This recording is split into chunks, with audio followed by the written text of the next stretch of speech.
어, 지난주까지 우리가 출애굽기를 통해서 하나님께서 하신 놀라우신 일을 함께 말씀으로 나누었습니다. 출애굽기에서 하나님이 자기 백성, 택한 백성, 저 애굽의 어둠과 우상과 종살이로부터 구원해 내셨습니다. 그리고 이제 그 신의 광야 앞에 모여있는 내 백성 이스라엘에게 두 가지를 주십니다. 그 두 가지가 뭐였었는지 혹시 기억나십니까? 뭐였었죠? 제일 먼저 기록된 말씀, 그죠? 네, 기록된 말씀. 여러분, 그래서 우리가 진짜 하나님의 택함을 받은 백성이라면 애굽은 점치고 꿈을 꾼 다음에 그것이 하나님의 인도하심이라고 믿고 우상을 숭배하고 무당짓거리하고, 이게 애굽의 모습이었어요. 근데 이제는 하나님의 백성이니까 어떻게 해야 되냐 하면 기록된 말씀이 삶의 기준이 되면 될 줄로 믿습니다. 여러분, 우리 디딤돌 교회가 앞으로 나는 하나님의 백성입니다, 내가 하나님의 백성답게 살겠습니다, 그러기 위해서 우리는 이거 분명히 해야 됩니다. 뭐냐 하면 기록된 하나님의 말씀이 내 삶의 기준이다. 한번 따라하세요. 기록된 하나님의 말씀이 내 삶과 내 신앙의 기준이다. 그렇게 생각하시고 믿고 동의하시는 분만 크게 아멘. 여러분, 우리가 어리석을 때, 연약할 때, 그럴 때는 그냥 저 이방 사람들처럼, 우상 숭배자들처럼, 귀신에 이끌리는 받는 사람들처럼 그냥 그렇게 자기 느낌이 하나님의 뜻인 줄 알고 그렇게 살았어요. 근데 이제는 그렇지 않습니다. 기록된 하나님의 말씀이 우리를 이끄시는 줄로 믿습니다. 이제 이 하나님의 백성들에게 두 번째 주신 선물이 있어요. 그게 이제 첫 번째 주신 선물이 기록된 말씀으로 출애굽기 20장에서는 그것이 십계명, 그리고 이제 21장부터 24장 출애굽기입니다. 거기까지는 이제 도덕적으로 이스라엘 백성들이 어떻게 살아야 할지에 대한 법도, 율례를 주셨다면 25장부터는 뭐를 주시냐 하면 성막을 주십니다. 그것이 이제 출애굽기 25장부터 40장까지 하나님의 백성, 하나님의 거룩하신 구원, 유월절, 그 페사흐, 유월에 참여한 사람들에게 하나님이 주신 두 번째 선물이 뭐냐 하면 예배입니다. 예배. 그러니까 성막은 하나님의 백성의 삶의 방식이에요. 그런데 제가 지난주에도 말씀드렸다시피 이 성막은 처음 들어가는 문부터 저 지성소 안에 하나님의 임재하시는 그 언약궤에 이르기까지 전부 다 상징적으로 예수 그리스도를 담고 있어요.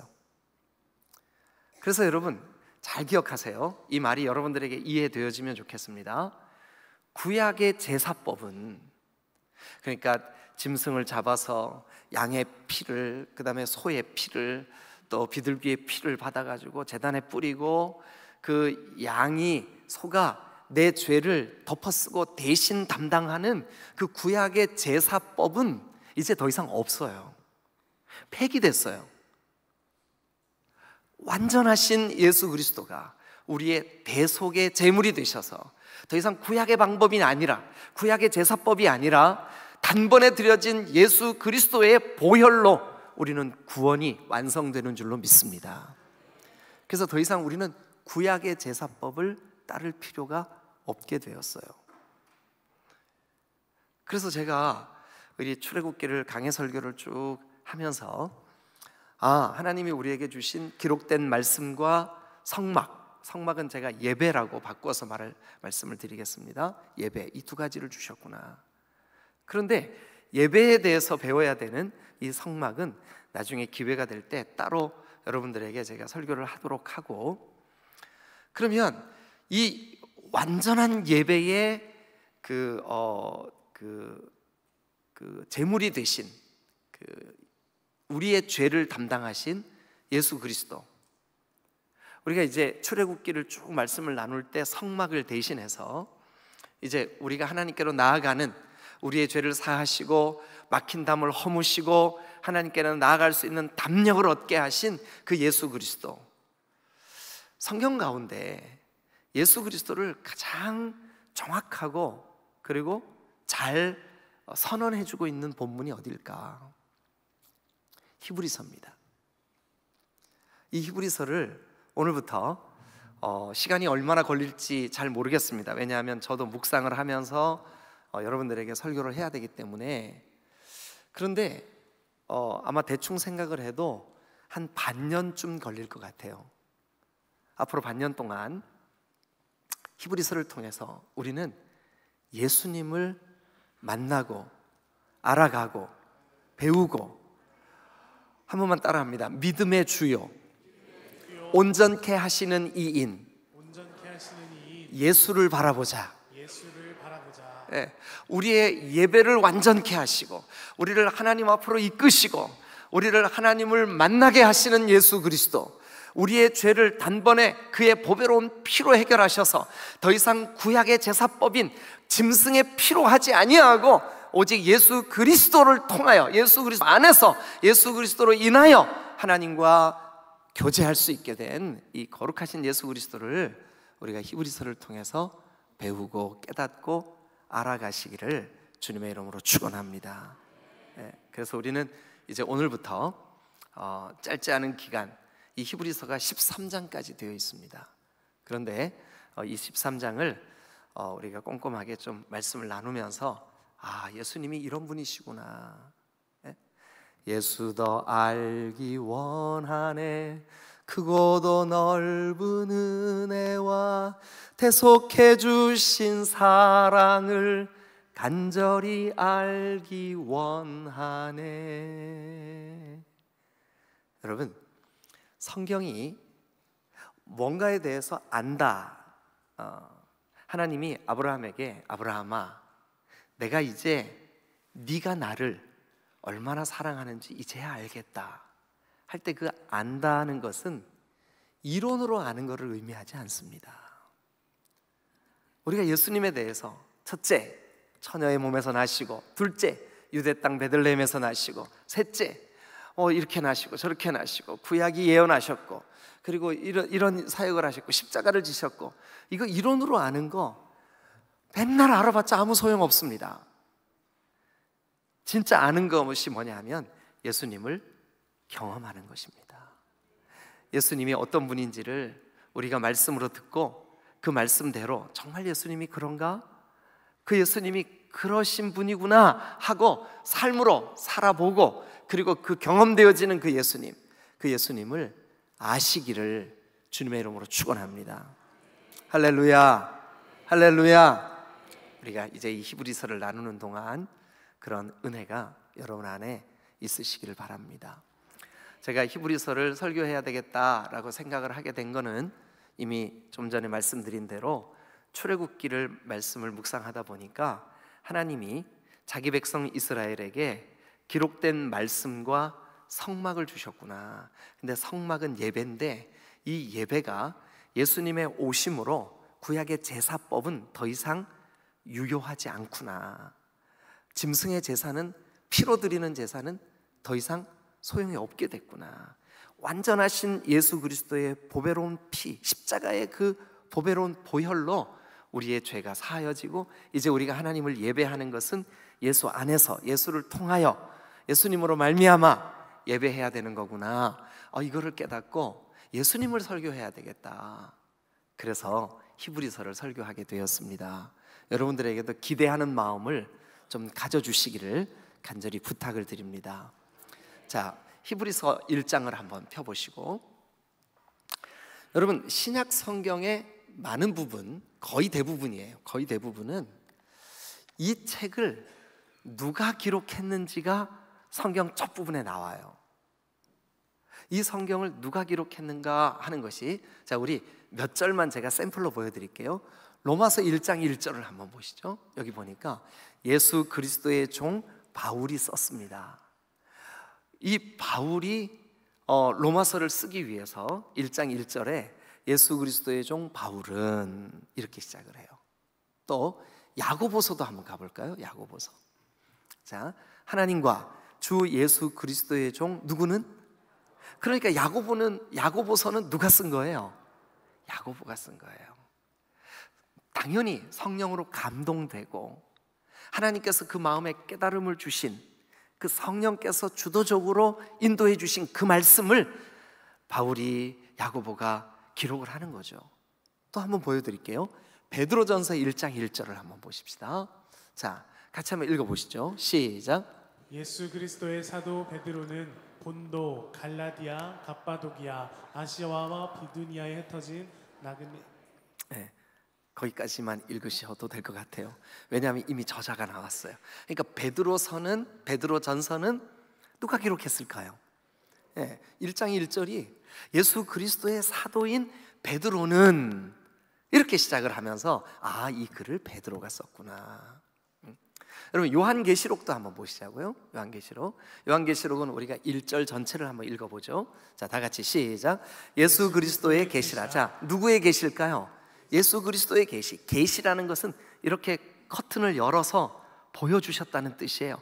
예수님의 보여주심이에요. 예수님에 대한 보여주심이에요. 예수님이 말씀하신 것을 보여주신 거예요. 근데 누구를 통해서 보여주셨냐 하면 이는 하나님이 그에게 주사 반드시 속히 일어날 일들을 그 종들에게 보이시려고 어떻게 하셨을까요? 그 다음 그의 천사를 그 종 누구한테 보냈어요? 그러니까 요한계시록은 누가 쓴 걸까요? 1절에 그렇게 이 글을 쓰고 있는 요한이 천사들에 의해서 천사들을 그 종 요한에게 보내서 예수님의 계시, 예수님에 대한 예수님이 말씀하신 그 계시를 보여준 내용을 요한이 기록한 것이 요한계시록이다. 그러니까 신약 성경의 대부분은 그 저자를 그 성경을 시작하는 서두에 밝히고 있어요. 그런데 여러분 펴놓으신 히브리서 한번 보세요. 히브리서 거기 누가 이 글을 쓰고 있는지가 나와요? 안 나와요? 안 나와요. 그래서 히브리서는 저자를 알 수가 없어요. 히브리서 1장부터 13장까지 전체를 살펴보아도 저자가 누군지를 알 방법이 없어요. 그래서 초대교회, 그러니까 처음 인류에게 교회가 시작될 때 교회 공동체는 이제 이것이 틀림없이 하나님이 주신 하나님의 말씀입니다 하고 정경 66권의 성경을 결정해야 될 단계에 이르렀어요. 물론 이때는 신약 성경, 이제 구약은 이미 정경화 작업이 끝났고 이제 신약을 정경으로 이렇게 결정을 해야 되는데 히브리서의 문제 앞에서 고민이 된 거예요. 아니 우리가 저자를 알 수 없는데 이걸 정경에 넣을 수 있을까? 최소한 정경에 포함되는 이 저자들은 우리가 함께 교제했고 예수님의 주 되심을 목격했고 십자가 사건을 경험한 사람들이 이 성경을 써야 되는 거 아닌가? 그런데 히브리서는 그 저자를 알 수가 없었어요. 그래서 처음 이 정경이 마무리되는 과정에서 히브리서를 넣어야 된다, 넣어서는 안 된다, 이 두 의견이 아주 첨예하게 대립이 되는 일이 있었어요. 그런데 그때 히브리서를 우리가 가지고 있는 성경에 넣어야 된다고 결정한 결정적인 이유가 바로 예수 그리스도에 대한, 예수 그리스도가 어떤 분인지에 대한 가장 명확하고 명쾌한 답이 히브리서에 있다.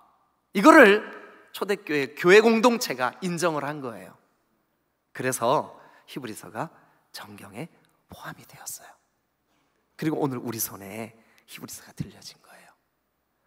그래서 오늘부터 우리가 저 출애굽기의 연장선에서 하나님이 하나님의 백성들에게 예배를 허락하셨는데 그 예배가 구약에는 제사법, 즉 짐승의 피로 죄사함을 받는 그 제사법, 예수 그리스도가 이 땅에 오심으로 폐기될 수밖에 없는, 없어져 버린 그 제사법, 더 이상은 우리의 신앙에 그 제사법을 따르지 않아도 되는 구약의 제사법, 그 제사법이 오늘 저와 여러분들에게는 그리스도 예수 안에 있는 우리에게는 예수 그리스도가 우리를 위한 단번에 드려진, 완전하게 드려진, 유일하게 드려진, 영원히 드려진 속죄의 제물이 되신 줄로 믿습니다. 그래서 우리는 예수님을 알아야 되는 거예요. 내 죄를 지고 가신 그 예수님이 어떤 분일까? 이론으로 아는 것이 아니라 내 신앙으로, 내 믿음으로, 말씀을 들을 때 깨달아짐으로, 그리고 그 말씀을 들을 때 깨달아진 그 말씀이 실제 내 삶에 경험되어짐으로 이 예수님을 여러분들이 알아지시기를 주님의 이름으로 축원합니다. 옆 사람에게 인사 좀 해주세요. 예수님을 더 많이 아시기를 바랍니다. 예수님을 더 알아가시기를 바랍니다. 예수님을 더 많이 아십시오. 네. 할렐루야. 여러분, 오늘부터 저는 이 히브리서를 예수님을 알기를 원합니다 하는 전체 주제, 예수님 한 분으로 충분합니다 하는 이 히브리서의 전체 주제, 믿음의 주요 온전케 하시는 이인 예수를 바라보자. 예수님 한 분이면 충분합니다. 어떤 이단들은 예수님도 다 밝혀놓으시지 않은 실체, 그 이면, 그것이 우리에게 깨달아져야 되는데 그 이면을 교주가 밝혀줬다. 여러분, 전부 다 사기꾼입니다. 그런 일은 없어요. 예수님 한 분으로 충분해요. 근데 이 예수님에 대해서 1장부터 마치는 시간까지 끊임없이 예수님은 이런 분, 예수님은 이렇게 하신 분, 예수님은 이래서 우리의 구주, 예수님은 이래서 하나님의 속죄의 제물, 예수님은 이래서 우리의 영원하시고 유일하신 대제사장, 이렇게 이 히브리서가 반복적이고 지속적으로 우리에게 설명을 해나갑니다. 자, 오늘은 그 중에서 1절과 2절, 3절. 그런데 제가 이 말씀을 묵상하면서 이런 생각이 들더라고요. 히브리서를 처음 시작하는 1장 1절부터 3절은 앞으로 우리가 배워야 할 히브리서 전체의 주제에 해당한다. 이 말씀이 꽝 하고 선언한 이후에 이제 거기에 대한 설명을 계속 히브리서가 설명을 해 나갈 거예요. 그러니까 오늘 이 1절, 2절, 3절이 혹시 여러분들이 좀 집중하지 않으면 말씀을 놓칠 수도 있어요. 그래서 여러분 집중하실 때 이게 히브리서의 가장 중요한 메시지야. 예. 자, 그러면 우리가 이제 한 절씩 읽으면서 이 히브리서 첫 시작인 1절, 2절, 3절이 우리에게 예수님이 어떤 분이라고 선언해주고 있을까? 먼저 1절을 다 같이 한번 읽겠습니다. 시작. 옛적에 선지자들을 통하여 여러 부분과 여러 모양으로 우리 조상들에게 말씀하신 하나님이, 그 하나님이, 옛적에는 하나님이 어떻게 말씀해 주셨을까요? 선지자들을 통해서 또 여러 부분과 여러 모양, 선지자들이 하나님으로부터 받은 말씀, 그들이 보았던 환상, 그들이 깨달았던 그 말씀에 대한 교훈들, 그게 우리가 가지고 있는 성경이에요. 그런데 이제는 더 이상 그렇게 말씀하시지 않아요. 어떻게 말씀하시냐 하면 그 하나님이 1절 마지막에 있는 하나님이 2절 읽으세요. 자, 하나님이 이 모든 날 마지막에는 동그라미 한번 쳐보세요. 마지막에는 이게 뭐냐면 결론적으로, 끝으로. 그러니까 우리의 삶과 우리 신앙의 결론적으로, 끝으로, 마지막으로, 이 마지막 때를 사는 우리들에게 여러분 어떤 방법으로 말씀하실까요? 여러분들이 읽으세요. 2절 시작. 이 모든 날 마지막에는 아들을 통하여 우리에게 말씀하셨으니. 할렐루야. 여러분, 오늘 우리에게는 아들을 통하여 말씀하시는 줄로 믿습니다. 그러니까 아들은 말씀이신 거예요. 예수님은 우리에게 말씀으로 이 땅에 오셨어요. 요한복음 1장 1절을 다 같이 한번 읽겠습니다. 요한복음 1장 1절 다 같이 시작. 태초에 말씀이 계시니라. 이 말씀이 하나님과 함께 계셨으니 이 말씀은 곧 하나님이시라.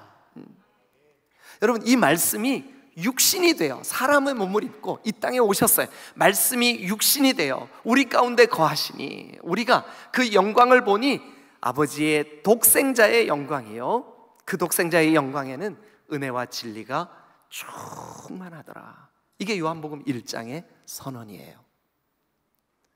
그러면 여러분 여기 지금 히브리서도 1장 1절과 2절이 하나님이 이제부터는 우리가 하나님을 예배하는 방법이 구약은 짐승을 통해서고 구약은 선지자들을 통해서고 구약은 제사장을 통해서고 구약은 짐승의 피를 통해서 예배하고 제사함을 받고 이렇게 했지만 이제는 말씀으로 오신 말씀이신 아들을 통하여 말씀해 주시는구나. 할렐루야. 그러니까 우리의 신앙의 모든 처음과 나중 알파와 오메가는 누구를 통해서 우리에게 말씀하실까요? 예수님을 통해서예요. 그러니까 우리가 예수님을 알아야 되겠어요? 몰라도 되겠어요? 알아야죠. 알아야 됩니다. 반드시 알아야 됩니다. 예수님을 모르면 우리는 신앙생활을 할 수가 없어요. 예수님을 모르면 우리는 저 애굽에 살던 이스라엘 백성들처럼 그 애굽의 우상을 따르고 애굽의 우상을 섬기는 신앙의 형태인 무속적이고 기복적인 그런 신앙을 따를 수밖에 없게 되는 거예요. 그런데 마지막 때에는 아들을 통해서 우리에게 말씀하시는 줄로 믿습니다. 그런데 그 아들이 우리에게 어떤 분일까요? 자, 그 다음 말씀을 한번 보죠. 아들을 통하여 우리에게 말씀하셨습니다. 그런데 1절 끝에 하나님이 주어예요. 하나님이 하시는 거예요. 근데 하나님이 이 아들을 2절 중간입니다. 이 아들을 만유에 뭐로 세우셨을까요? 상속자로 세우셨어요. 상속자. 여러분 성경 상속자에 동그라미를 한번 쳐보세요.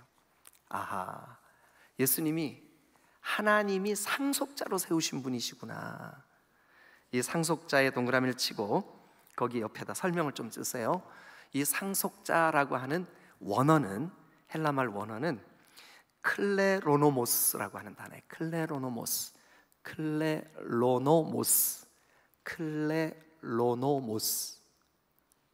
자, 이거를 상속자, 그러니까 말이 좀 여기 확 안 와닿아요. 그래서 여러분 다시 설명을 드립니다. 이 상속자라고 하는 말의 뜻은 뭐냐면 소유자, 대를 이어 주인이 되어줄 사람. 여러분 상속자, 제가 우리 아버지의 상속자다. 그러면 아버지 거가 다 누구 거가 되는 거예요? 상속받는 자. 그러면 만유의 주인이신 하나님이 그 상속권을 누구에게 주셨대요 지금? 1절에 그랬잖아요. 하나님이 1절 끝에 하나님이 그리고 2절 중간에 이 아들을 만유의 상속자로 세웠다. 그러니까 여러분 우리 인생의 주인 누구신 거예요 지금? 예수 그리스도. 여러분 대답이 점점 이제 힘을 잃어가기 시작해요. 왜냐하면 시간이 지나가니까 이게 조금씩 기운을 잃어가는 것 같아요. 자 여러분, 우리를 창조하시고 우리를 만드신 분이 하나님이시고 우리의 주인이 하나님이시라면 이제는 여러분 우리의 주인이 누구세요? 왜 그렇게 됐어요? 하나님이 만유의 상속자로 이 아들을 세워주신 거예요. 그리고 그 다음도 한번 보시자고요. 자, 또 그로 말미암아 이 모든 세계를 지으셨느니라. 어느 날 미국의 고속도로에 차가 한 대 쫙 가고 있었어요. 그런데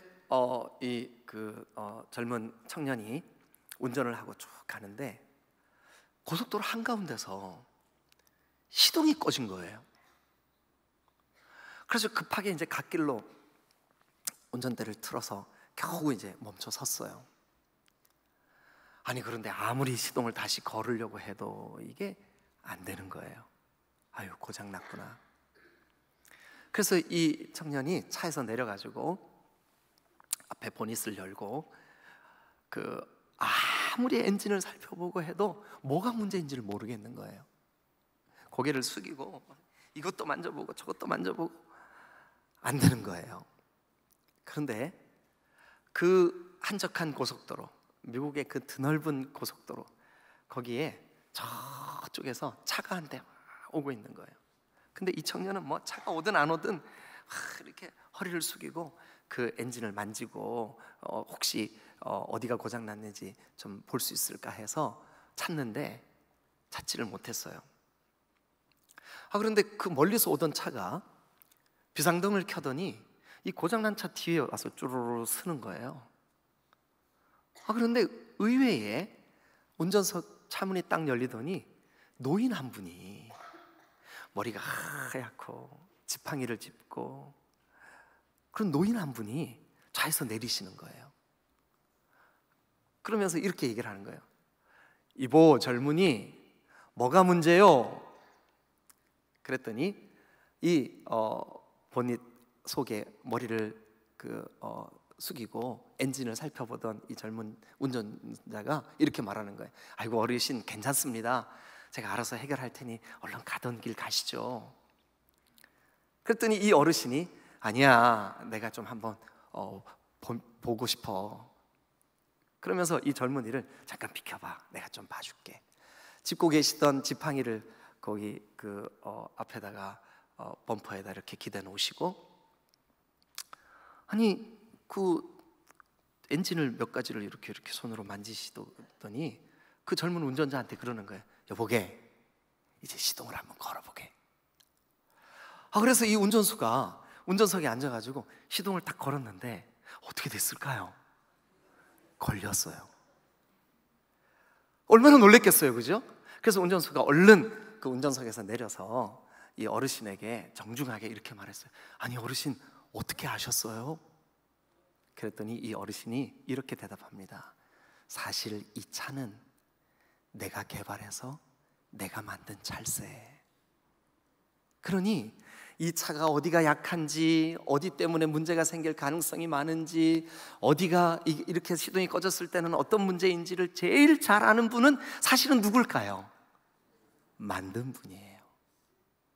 우리 인생이 왜 자꾸 허무한지, 우리가 왜 자꾸 죄에 넘어지는지, 우리가 왜 하나님이 아닌 엉뚱한 저 우상에 자주 빠지는지, 왜 그러는지 만드신 분이신 하나님이 제일 잘 아세요. 왜냐하면 그분이 만드셨으니까, 우리의 약점을 너무나 잘 아시니까, 우리에게 있는 이 영적인 문제가 뭔지를 아시니까, 인류가 왜 타락했는지를 아시니까, 인류의 타락의 결과가 지옥 형벌이며 영원한 하나님과의 분리라는 것을 너무나 잘 아시니까, 너무나 잘 아시니까. 그런데 여기 성경에 보세요. 예수님이 누구실까요? 사실 이 히브리서의 저자는 알 수 없지만 이 히브리서라는 편지를 받는 독자는 우리가 이 성경을 보다 보면 알 수가 있어요. 이 독자들은 원래 구약을 잘 아는 유대인들 중에 예수님을 영접한 그리스도인들이에요. 그러니까 구약을 잘 아는 유대인들인데 예수님을 깨달았어요. 예수님을 영접했어요. 그리고 그리스도인이 되었어요. 오늘날 교인들이 됐다고요. 성도가 됐어요. 그런데 성도가 되고 보니까 우리를 위하여 단번에 대속의 제물이 되신 예수님으로 말미암아 구약의 제사는 끝났네. 난리가 났습니다. 집안 어른들이, 그들을 가르쳤던 제사장들이, 또 서기관들이 이 예수 믿는 사람들을 이단자들처럼 취급했습니다. 그들의 가족 공동체, 신앙 공동체, 마을 공동체에서 쫓겨냈습니다. 심지어 그들의 재산을 빼앗았습니다. 그런데 그들이 동족들에게만 그런 핍박을 당한 것이 아닙니다. 그 당시 전 세계를 지배하고 있었던 로마라고 하는 나라는 많은 정복지의 그 백성들을 통솔하기 위하여 로마의 황제에게 절대 권위를 부여했습니다. 그래서 황제에 대하여 황제여, 당신이 바로 우리의 주님입니다, 주인입니다 고백하게 했습니다. 주인이라고 고백하지 않으면 그 사람들을 옥에 가둘 수도 있었습니다. 짐승들을 여러 날 굶기고 그 짐승들이 뜯어먹게 하는 원형 경기장에 그런 그 비참한 사형수가 될 수도 있었습니다. 여러분 한번 생각해 보세요. 예수님을 구주로 영접했는데 동족들로부터 버림을 받아요. 손해를 입어요. 재산을 빼앗겨요. 그리고 저 로마 정부로부터도 무서운 위협이 다가와요. 로마 정부는 이렇게 말합니다. 네가 예수가 주님이 아니라 황제가 주님이라고 고백해라. 그러면 너는 원상복귀, 모든 것을 다시 회복시켜 줄 거야. 그런데 진짜 예수 믿는 사람은 그럴 수가 없었습니다. 환난이 와도, 핍박이 와도, 재산을 빼앗겨도, 굶주려도 예수님이 나의 구주십니다, 이것 고백할 수밖에 없는 게 그리스도인들이었습니다. 그런데 여러분, 시간이 갈수록 그 압력, 또 그 동족들의 핍박, 또 로마 정부의 그런 압력이 점점 거세지자 교회 공동체들 안에 예수님에 대한 분명한 확신이 없는 사람들은 하나둘 흔들리기 시작했습니다. 교회를 떠나기 시작했습니다. 그들이 신앙을 버리기 시작했습니다. 그래서 그들의 신앙이 변개될 것에 대한 위협을 느낀 어떤 사람이 이 예수님에 대해서 글을 쓰게 되었고, 이것이 바로 히브리서입니다. 그런데 히브리서가 선언합니다. 예수 그리스도, 하나님의 독생하신 아들, 그분이야말로 하나님이 이 마지막 때에 우리에게 말씀해 주시는 유일하신 말씀이시다고. 그분이야말로 하나님이 이 온 만물의 상속자로, 하나님을 대신하여 모든 것의 주인으로 하나님이 그렇게 세우신 만유의 상속자라고. 그리고 그 예수 그리스도가 바로 아버지 하나님과 함께 천지를 창조하실 때 아들 하나님으로서, 성자 하나님으로서 창조 사역에 함께 하셨던, 다시 한번 2절을 읽겠습니다. 제가 말씀드린 내용이 2절에 다 들어있습니다. 정리하시면서 읽으시길 바랍니다. 2절 다 같이 시작. 이 모든 날 마지막에는 아들을 통하여 우리에게 말씀하셨으니 이 아들을 만유의 상속자로 세우시고 또 그로 말미암아 모든 세계를 지으셨느니라. 그래서 저는 이 2절 한 절을 전체적으로 예수님을 더 알고 싶습니다. 예수님 우리에게 어떤 분이십니까? 예수님을 더 알기를 원합니다. 첫 번째, 예수님은 우리의 창조주이시다라는 사실입니다. 여러분, 예수님은 우리를 지으신 분, 예수님은 우리의 창조자. 저 2000년 전 유대 땅에 잠깐 태어나서 살다가 가버리신 그런 분이 아니라 영원히 우리가 나기도 전부터 우리를 지으시고 우리의 주인이시고 우리에게 말씀하시고, 그리고 모든 하나님의 전적인 권세의 상속자 되시는 예수 그리스도, 그분이 우리의 구주신 줄로 믿습니다. 두 번째, 이제 3절을 한번 가서 보겠습니다. 3절. 이는 당연히 아들이죠, 아들. 예수 그리스도는, 이는 하나님의 영광의 광채시요 그 본체의 형상이시라. 어떤 분이, 목사님, 삼위일체라는 말이 성경에도 안 나오는데 왜 목사님 설교할 때마다 예수님과 하나님이 같은 분으로, 그러니까 한 분이라는 뜻인데 한 분이면서 세 분이라고 말씀을 드렸죠, 그죠? 그래서 삼위일체. 왜 그렇게 말씀하세요? 여러분, 사실 삼위일체라는 말은 성경에 안 나와요. 근데 이 구절을 한번 보세요. 이는, 그 아들은 하나님의 영광의 광채요 그 본체의 형상이니라. 하나님의 형상이니라. 자, 우리 고린도후서 4장 4절 같이 한번 보겠습니다. 시작. 그 중에 이 세상의 신이 믿지 아니하는 자들의 마음을 혼미하게 하여 그리스도의 영광의 복음의 광채가 비치지 못하게 함이니, 그리스도는 하나님의 형상이니라. 다시 한번, 그리스도는 하나님의 형상이니라. 믿으시면 아멘. 네. 자, 한 구절 더 보죠. 빌립보서입니다. 빌립보서 2장 6절 다 같이 읽겠습니다. 시작. 그는 근본 하나님의 본체시나 하나님과 동등됨을 취할 것으로 여기지 아니하시고 오히려 자기를 비워 종의 형체를 가지사 사람들과 같이 되셨고. 자, 거기 2장 6절에 보니까 그는 근본 하나님과 뭐래요? 본체시나. 하나님의 본체예요. 하나님의 형상이에요. 여러분, 예수님은 오늘 여기 히브리서 1장 3절이 선언하는 대로 하나님과 하나님의 본체, 그 형상이신 줄로 믿습니다. 그리고 그 다음도 보시면 그의 능력의 말씀으로 만물을 붙드시며. 저는 이 대목이 묵상을 하는데 조금 어렵더라고요.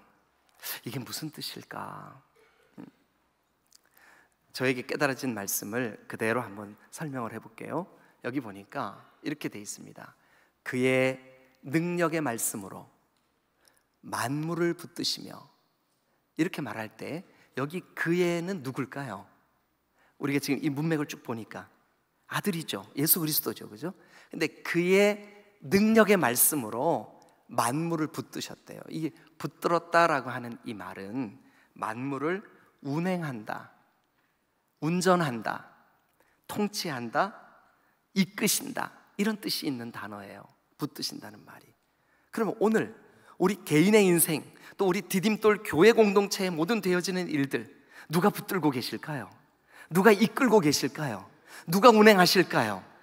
예수 그리스도신 줄로 믿습니다. 이제 조금 선명해졌죠? 그래서 이 2절 상반부의 말씀으로 저는 두 번째, 예수님을 알기를 원합니다, 예수님을 더 알아야 되겠습니다, 예수님을 아시길 바랍니다 하면서 어떤 주제를 여러분들에게 요약해 드리기를 원하냐 하면, 예수님은 하나님의 본체이십니다. 예수님 하나님 본체세요. 하나님이 우리 모든 삶을 섭리하시듯이 예수 그리스도가 우리 모든 삶을 붙잡고 계시는 줄로 믿습니다. 예수님을 의지하는 자에게 길이 되어 주십니다. 여러분, 만약에 예수님을 진짜 예수님 내 삶의 길이야, 그러면 이 길이라는 것은 내가 살아갈 삶의 방식이잖아요. 예수님이 여러분들이 살아가야 될 길이에요. 예수님을 따라 살아가시면 돼요. 예수님을 따라 사시기를 주님의 이름으로 축원합니다. 그게 붙드셨다는 뜻이에요. 세 번째, 자, 그 다음 말씀에 이런 내용이 있습니다. 죄를 정결케 하는 일을 하시고, 죄를 정결케 하는 일을 하시고. 여러분, 인간에게 가장 큰 문제가 뭐냐 하면 죄의 문제예요. 왜 그런지 성경을 통해서 보여드릴게요. 로마서 6장 23절을 같이 한번 읽겠습니다. 다 같이 시작. 죄의 삭슨 사망이요. 다시 한번요. 시작. 죄의 삭슨 사망이요.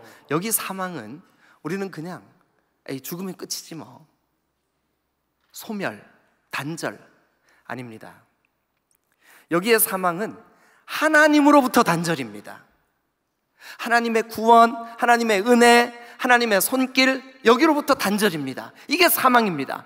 영원한 형벌입니다. 영원한 지옥입니다. 영원한 저 사탄 마귀의 권세 아래에 있는 겁니다. 그래서 이 사망은 결단코 우리에게 있어서는 안 될 일입니다. 그런데 그 사망이 왜 왔냐 하면 죄값으로 왔습니다. 한번 따라합니다. 죄의 삭슨 사망이요. 그런데 히브리서 1장 3절을 한번 보세요.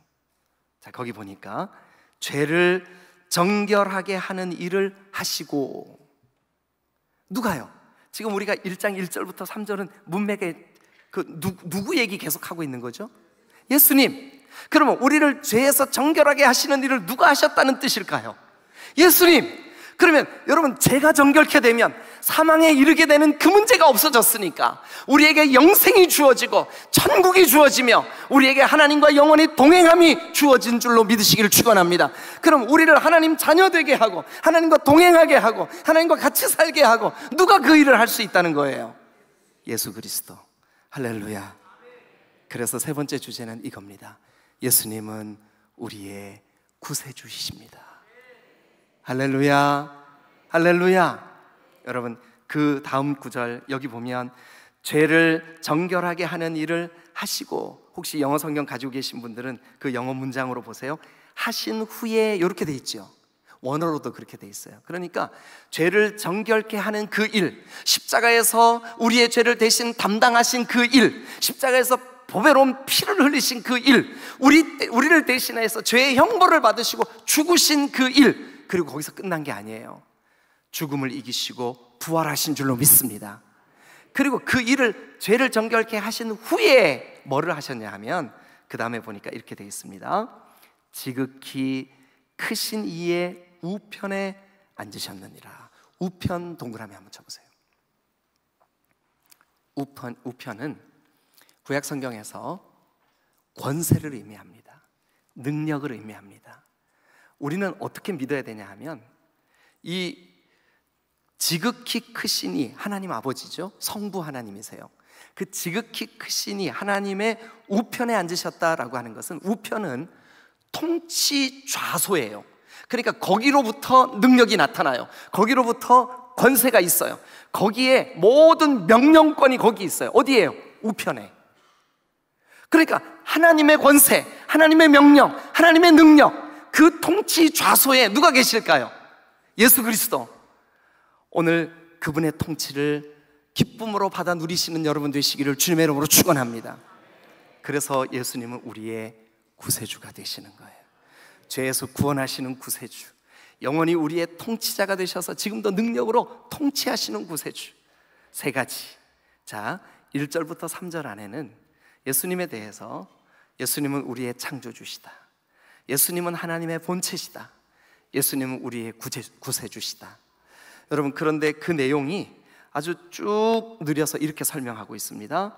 이 모든 마지막 날에 하나님은 이 아들을 통해서 말씀하셨고, 이 아들을 만유의 상속자로 세우셨고, 이 아들로 말미암아 모든 세계를 지으셨고, 이 아들은 하나님의 영광의 광채요 하나님의 본체의 형상이시고, 그의 능력의 말씀으로 만물을 붙들고 계시고, 죄를 정결케 하신 일을 하신 후에 높고 지극히 크신 이 그 하나님 아버지의 우편에 앉아 계신 분. 복잡하죠?